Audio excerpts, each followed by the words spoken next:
The concept behind flattening the curve is pretty simple, that our public health system is not able to handle the potential surge in hospitalizations that could come from the coronavirus pandemic. So it makes sense. Try to slow the spread of the disease to make sure public health infrastructure isn't overwhelmed. But there's another piece to that, which is that in the time that we should be, hopefully, are buying, as everyone is social distancing, as everyone watching this should be, that in that time, we also improve and expand the public health system to address the coronavirus pandemic. We know that one of the things that's needed in New York City is a massive expansion of hospital beds. There's been some conversation that the Army Corps of Engineers is going to come to New York and build up to 10,000 hospital beds. They say it will take them 3 to 4 weeks. But wait a second. Why is it only the U.S. Army Corps of Engineers that can build hospitals? Why is it taking 3 to 4 weeks? I mean, this is New York City. There's a ton of construction workers and a huge amount of construction that goes on a regular basis. There has to be the know-how and the will, right? But look at what's happening. Now, the order to pause New York, which was to have non-essential workers stay home, non-essential businesses shut down, exempted construction workers and allowed construction to go on. Now, of course, many construction workers are rightfully very concerned about this because that means that they actually are going out to build these buildings and potentially putting themselves at risk. So you have to ask yourself a question right now. What are the priorities of our government when gentrification seems to be more important than building hospitals?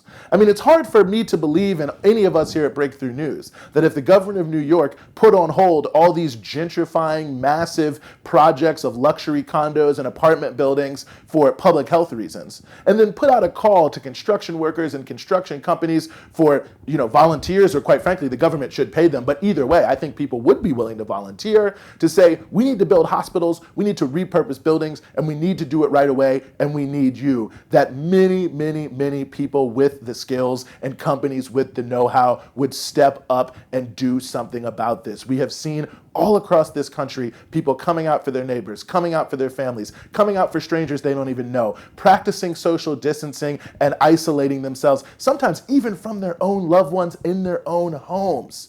And we're saying we can't mobilize people to build the hospitals we need to take care of the public health needs as this coronavirus pandemic continues to grow. I don't believe it.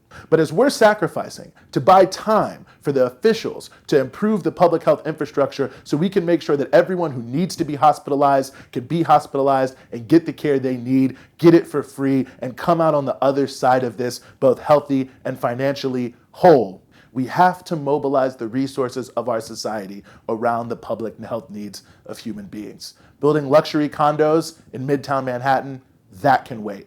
And what are the sentiments of New York City construction workers about this? Well, take a listen.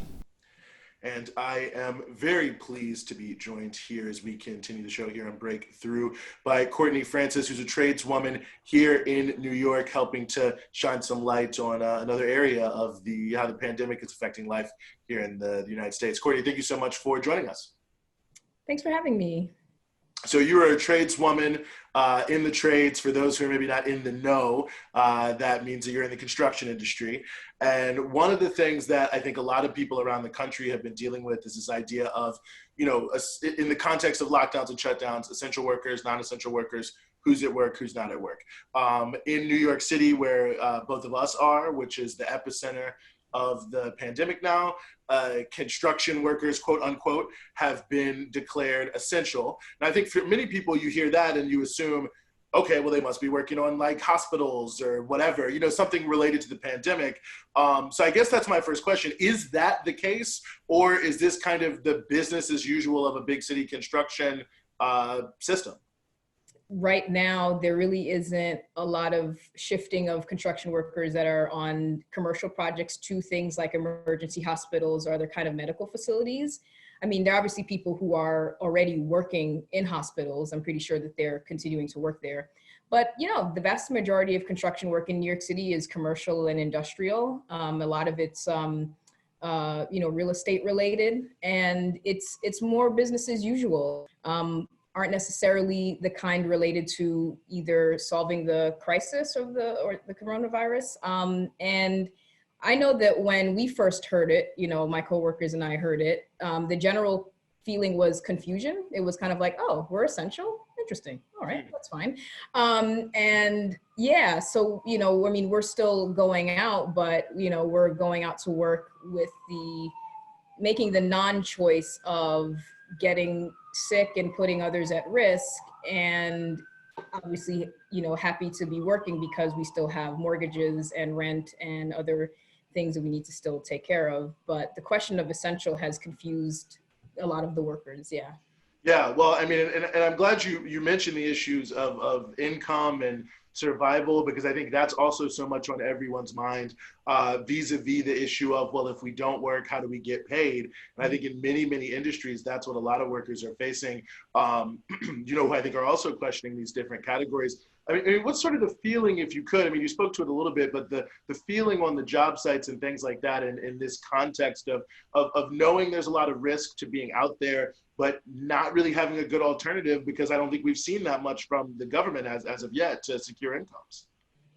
Yeah, no, the general feeling is the sense that we're not really being cared about, that the priorities are really based on, yeah, the economic condition of New York City. And yes, that construction is a big part of it, but at what cost? The cost of our health, really. And yeah, we're in that rock and a hard place where we're going out to work, but we're cautious. You know, we're trying to be cautious. We're trying to keep distance, but it's kind of difficult. And we are also seeing the government malfeasance and the sort of neglect and the slow pace. You know, we're kind of looking at it all, wondering like, well, if we're going to wait for the government to act, it's kind of a mistake. You know, we're kind of left on our own in a lot of situations. It almost reminds me of like the disaster relief, you know, Hurricane Katrina, Hurricane Sandy, where people are waiting for some order across the board, and that's not what's going on. It just feels as if like every day, day by day, each of us has to make the decision whether or not we feel comfortable going to work. And no, you know, there's no one telling us which way or the other, but it's a very, it's a position that essentially is saying that our elected officials, our government, all of the higher up institutions are kind of leaving us, you know, out to dry. Obviously, one of the big flashpoints here in the political scene in the United States is the issue of, for those who aren't working, for those who are either laid off or whatever it may be, they're sick, how much money are you really going to get, right? Like, obviously, there's unemployment insurance and these other things, but if it's not 100% of your paycheck, but you still got to meet 100% of your financial obligations, you know, what happens? And I wonder if that's a fear for people in your industry, which is, you know, highly skilled work and thus, and tough work, and thus very fairly, you know, remunerated at a rate that is maybe more significant than government supports. Is that something that also is weighing on the minds of people if maybe they do decide, well, maybe I should stay home? You know, will you actually, even let's say the government does do something, will you be able to get the support that will allow you to actually, you know, take care of yourself and your family? Oh, definitely. I mean, the kind of, and as you were saying, the kind of jobs that are, or the kind of work that construction workers do is skilled, so it tends to be higher paid. It's kind of a coveted position to be in as a U.S. worker right now, when 56% of Americans are low wage. To be in an industry that's not, it's unionized, you know, you're skilled, you know, you have a pension and benefits. I mean, all these things are very coveted, and we want to protect those things.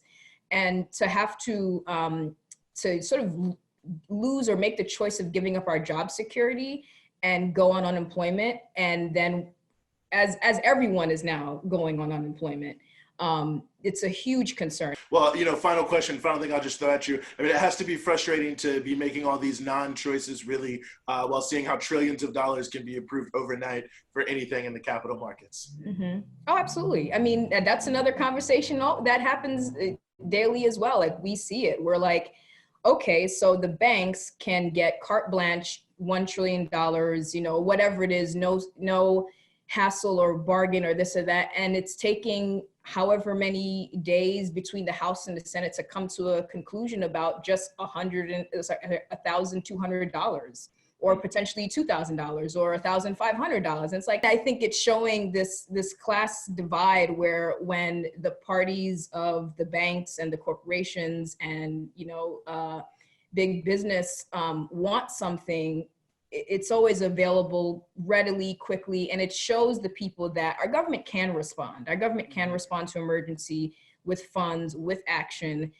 But when it's coming to the needs of the people and the interest of workers, it's a political football. Like, why is a medical crisis, a global pandemic, we're now the epicenter of it, why is it still a political football? Like, why is it still, and again, the cost is all of the workers involved, not just construction workers, healthcare workers, everyone, everyone that's involved in this is really the people that are at stake. Well, Courtney, thank you so much for joining us here on Breakthrough News. Stay as safe as you can out there. But yes, once again, thanks. I really appreciate, you bringing us this crucial perspective from folks in your industry. Cool. Happy to do it.